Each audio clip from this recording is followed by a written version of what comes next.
모든 날의 주인이 되어주시는 하나님, 저들에게 또 다른 하루를 허락하시고 주님 안에 살아가는 날들을 주심을 감사를 드립니다.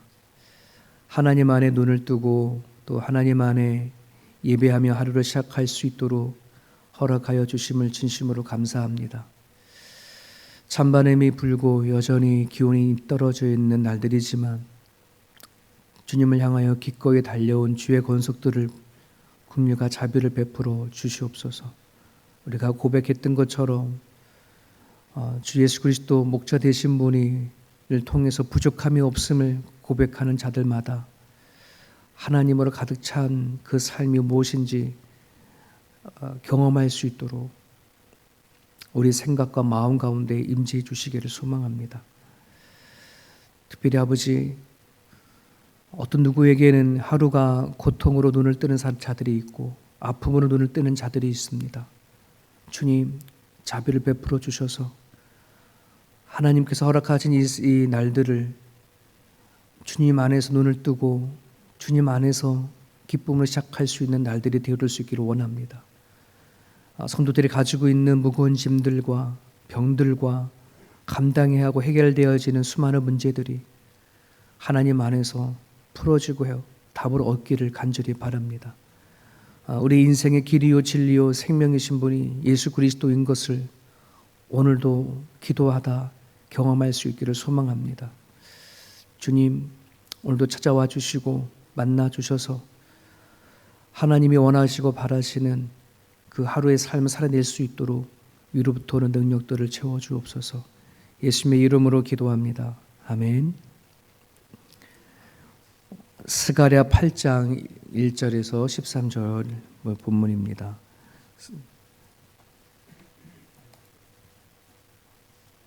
스가랴 8장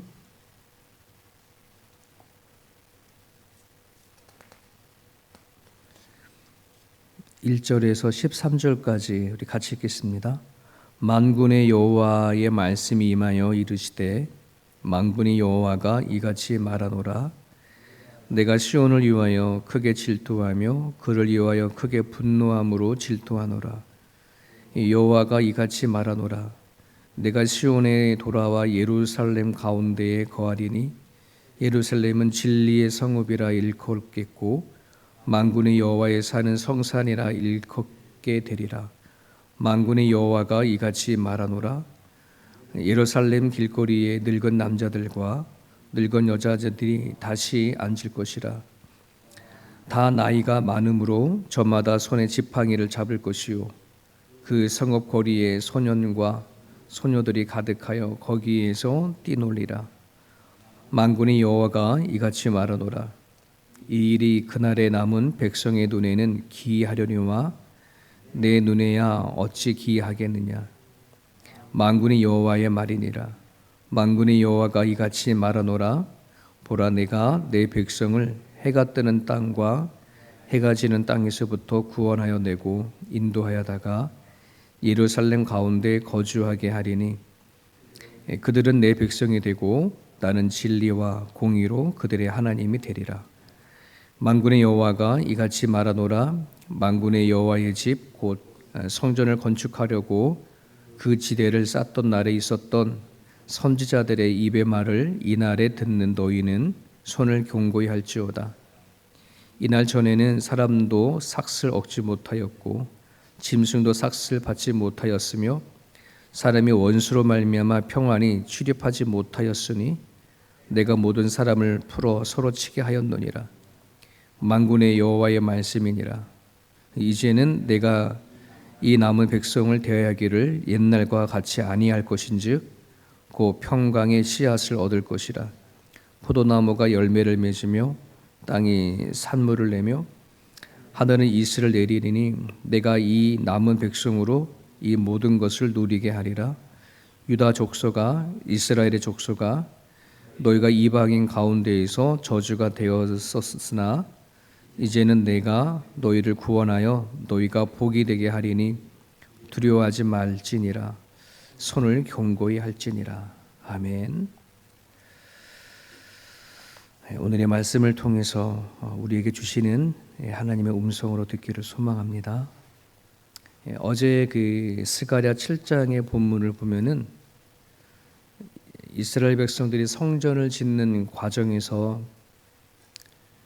하나님과 이스라엘 백성들 사이에 동상이몽이라고 하죠. 같은 꿈을 꾸지만 다른 것을 말을 하는 동상이몽의 관계를 볼 수가 있었습니다. 그 이유는 이스라엘 백성들이 성전을 재건하는 것에 그 본질을 놓치고 있었기 때문이거든요.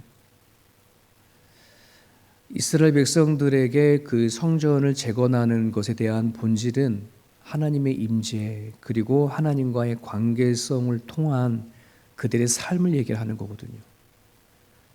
이스라엘이 무너진 이유는 하나님과의 어떤 성전에 대한 제사가 없어서가 아니라 제사를 드리고 하나님과 관계를 맺는 과정 가운데 진정한 삶이 없었기 때문에 그렇거든요. 근데 이제 이스라엘 백성들이 바벨론 포로가 되고 돌아와서 나름대로 시간이 지났음에도 불구하고 그러면 나름대로는 이제 하나님이 뭘 원하시는지 알겠다 이렇게 좀 갈 법도 한데 여전히 어제의 본문을 보면은 아직 이스라엘 백성들이 이 성전에 대한 본질을 잘 모르고 있구나 하는 거를 약간 보게 되어져요. 좀 이스라엘 백성들은 성전을 세우면 무너졌던 이스라엘의 민족의 위상을 다시 세울 수 있을 거다. 그들이 무너졌던 자존심을 다시 회복할 수 있을 거다.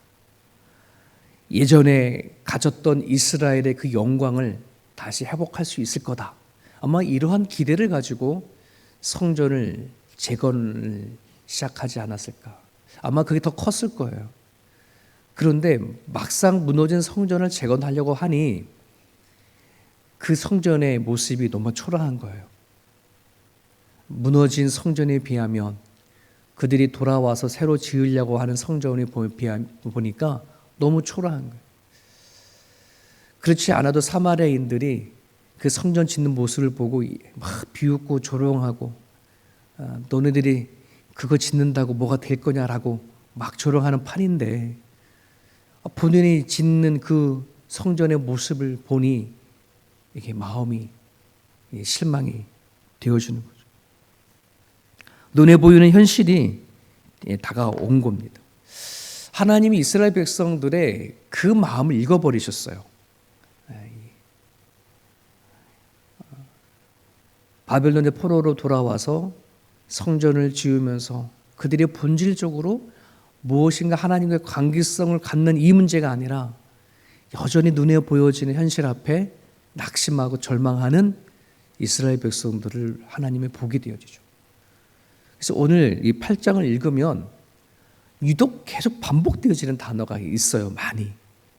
10번 이상 나온다고 되어있는데 만군의 여호와가 말하노라 이런 얘기. 하나님이 이스라엘 백성들에게 그 말을 내가 말한다. 내가 말하는 거야. 이러는 거죠. 너네들이 지금 어떠한 목적을 가지고 성전을 재건할지 모르겠지만 이 일은 너희들이 일이 아니라 내 일이다. 네가 하는 거야. 이 얘기를 계속 말씀해 주는 거예요. 심지어는 너희들이 짓는 이 성전이 너희 집이 아니라 만군의 여호와의 집이다. 내 집이다. 니네들이 보기에는 보잘것없는 집일 줄 모르지만 너네들이 지으려고 하는 이 성전이 나의 집이다라고 하나님이 확고히 말씀해 주는 거예요.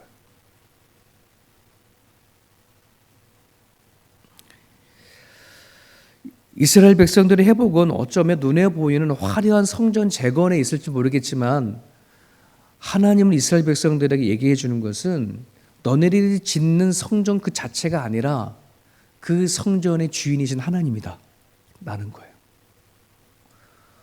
오늘 우리가 예배에 드려지는 이 예배의 주인이 하나님인 것처럼 우리가 얼마나 화려한 예배를 드리냐, 얼마나 화려한 찬양을 드리고 얼마나 화려한 언어를 가지고 하나님 앞에 기도를 하느냐가 문제가 아니라 그 기도와 찬양을 들으시는 하나님 그 자체를 우리는 얼마나 좀 사랑하고 있고 관심을 가지고 있고 그 하나님과 관계성을 가지고 살아가느냐에 달려져 있어요. 하나님은 이스라엘 백성들에게 이렇게 얘기합니다. 내가 이 성읍을 반드시 일으킬 거다. 내가 다시 남녀노소 할 것 없이 이 예루살렘의 이 길거리에 가득 차게 할 거야. 수명대로 다 살게 할 거고, 그리고 어린아이들이 길거리에 막 뛰어놀도록 내가 다 그렇게 할 거야. 그리고는 마침내 아브라함에게 약속했던 그 약속을 또 한 번 짚어버립니다.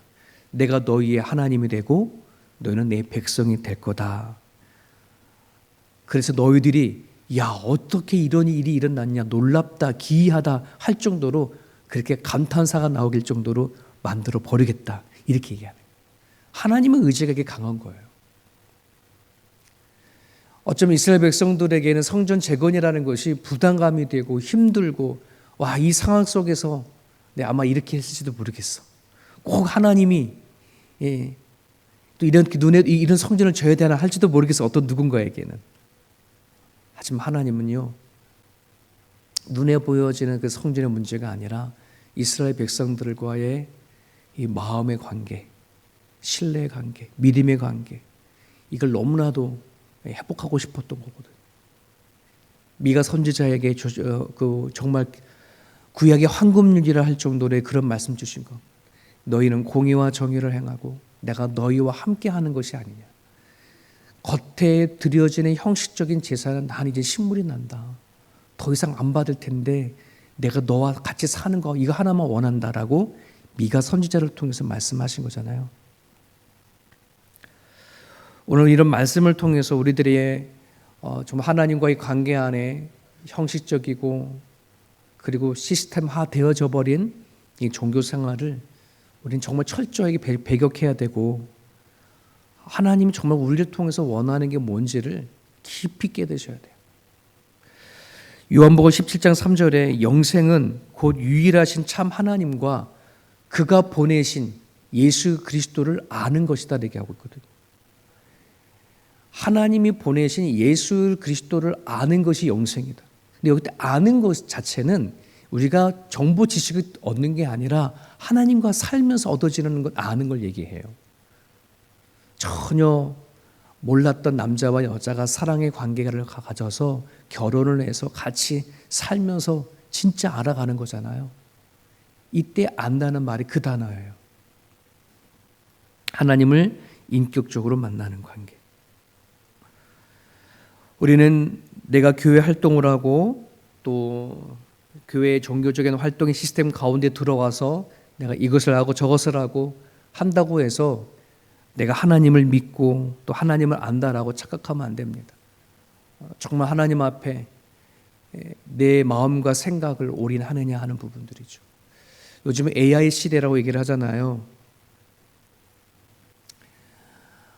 AI 시대에 뭐만 이렇게 인터넷 물어보면은 다 해주잖아. 그런 시대잖아. 한번 생각해 보세요.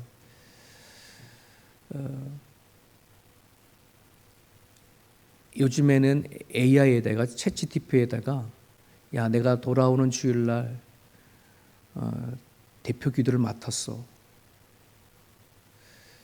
내가 이런저런 기도 제목을 가지고 기도하려고 해야 되는데 기도 제목 좀 적어줘 라고 말하면 기가 막히게. 그러면 뭐 1분도 안 돼서 쫙 나와. 기도문이 쫙. 그럼 그거 갖고 와서 대표 기도 하면 자 그게 기도이겠습니까? 아마 우리가 교회 나와 가지고 내가 기도하는 것보다 챗GPT가 알려준 기도 제목이 더 하나님을 감동하기에 너무나 잘 되죠. 과연 그게 기도일까? 그건 기도가 아니죠. 우리의 마음이 없는 건데, 내 고백이 없는 건데. 찬양을 드릴 때나 기도를 드릴 때나 마찬가지예요. 의미 없이 뜻없이 내뱉는 기도가 아닌 그냥 내가 이것이 무슨 고백인지 모른 채 부르는 노래가 아닌 진짜 나의 노래냐, 나의 고백이냐, 나의 기도냐. 하나님은 그거 보시는 거잖아요. 우리 하나님이 AI가 작성한 기도문인지 내가 마음을 다해 드려지는 기도인지 그거 모르겠어요. 하나님을 그런 식으로 믿으면 안 되거든요. 하나님의 본질에 대해서 사라져버리면 어떤 일들이 일어나냐면 하나님께서 베푸신 그 은혜는 값싼 은혜가 되어버리고 내가 하나님을 향해서 뭔가 하는 헌신은 되게 비싼 것이 되어버려요. 이게 바뀌어져야 되거든.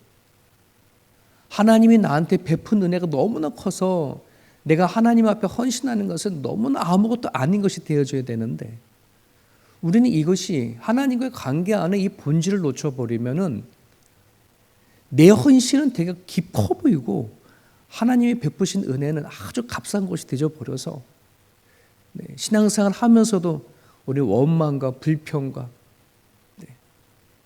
이런 삶 속에서 신앙생활 너무 많거든요.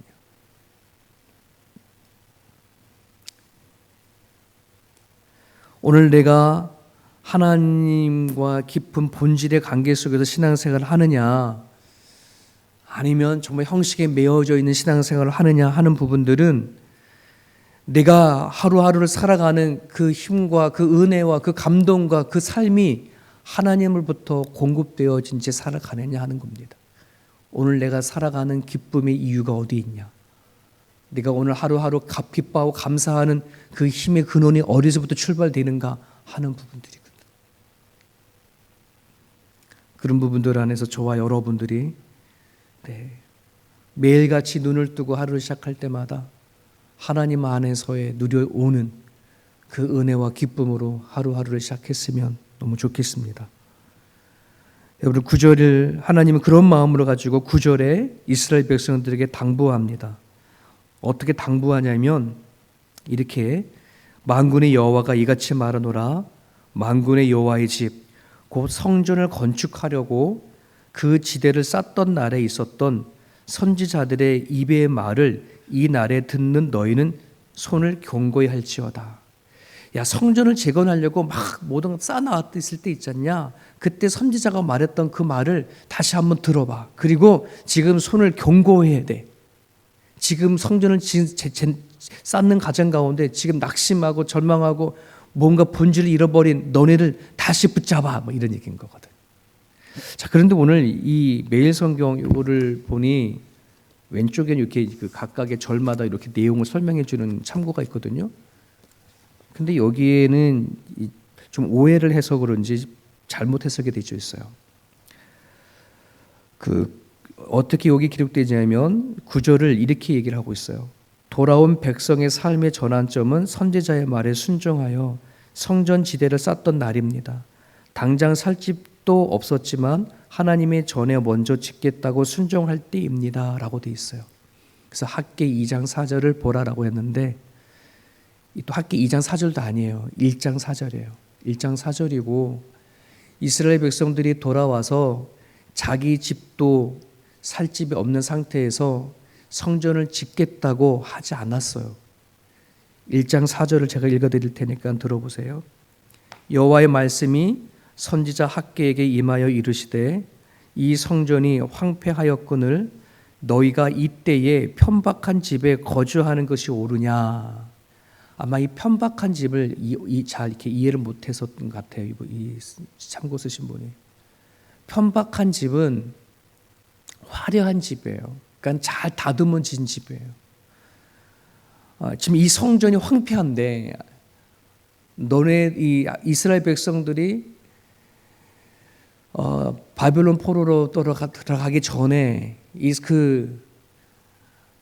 화려했던 그 성전이 무너지고 돌아왔었을 때는 다 무너졌잖아요. 이 성전이 황폐한데 지금 너네들이 집만 화려하게 꾸미고 있으면 되냐 이 말을 한 건데 반대로 완전 해석한 거거든요. 하나님 선지자를 보내서 꾸중하셨어요. 성전을 재건할 거를. 너네들이 집 짓기 전에 성전을 재건하라. 먼저 이렇게 얘기를 하신 거였거든요. 그러면서 하나님이 학개 선지자를 통해서 말씀하실 때에 성전을 재건하라고 하시며 주신 말씀이 있어요. 그때 그 말씀이 지금 너희 자기 소행을 잘 살펴라 이런 말을 학개서 1장에서 계속 얘기하고 있어요. 지금 너희네들이 살아가고 있는 삶의 방식을 잘 살펴봐. 너네는 성전이 황폐하고 있음에도 불구하고 너네 집부터 살겠다고 너네 먼저 집 짓고 너네 화려한 건축을 살고 있으면서도 불구하고 성전을 가만둘 거야? 그럼 하나님이 뭐라 그랬냐면 이렇게 말씀하셨어요. 성전을 제껴놓고 너희들 한번 살아봐라. 그러면 너희가 많이 심는다고 하더라도 적게 열매를 거두게 할 거야. 너희가 아무리 많이 먹어도 배부르지 않게 할 거고, 너가 아무리 마셔도 흡족하지 않게 할 거고, 아무리 많이 입어도 따뜻하게 입어도 춥게 만들 거고, 너희가 아무리 돈을 많이 모아서 품삯을 받아 지갑에 넣는다고 하더라도 구멍 뚫린 지갑으로 만들어 줄 거야 라고 학개 선지자가 얘기를 하거든. 살펴보라는 거예요. 너네들이 지금 뭘 놓치고 살아가고 있는지 살펴봐라. 그러면서 학개와 스가랴 선지자를 통해서 성전을 재건하라고 하죠. 그제서야 그 말을 들은 이스라엘 백성들이 성전을 짓기 시작을 한 거예요. 성전을 짓기 시작하려 하니 또 뭐예요? 방해가 들어오고 조롱이 오고 낙심도 되고 막 이러잖아요. 그러니까 짓는 손의 힘을 잃어버렸어. 다시 하나님이 뭐냐면 손을 견고해라. 약해지지 마. 너가 결단한 거, 이 성전 너네 눈엔 초라할지 모르지만 아니 너네들이 세우는 이 성전을 통해서 내가 다시 일할 거야. 내가 다시 역사를 할 거야. 라고 이렇게 얘기해 주시는 거예요. 그러면서 12절에 그 평강의 씨앗을 너희가 얻을 거다. 포도나무가 열매를 맺으며 땅이 산물을 내며 하늘은 이슬을 내리니 내가 이 남은 백성으로 이 모든 것을 누리게 하리라. 거기 있는 거예요. 너네는 보이기는 초라한 거 같고 아무것도 아닌 걸지 모르지만 너네들이 지금 짓고자 하는 이 작은 이 성전이 재건의 이 일들을 통해서 내가 너희를 다시 평강의 씨앗으로 삼겠다. 내가 너네들을 누리게 하겠다. 내가 너희의 복이 되게 하겠다.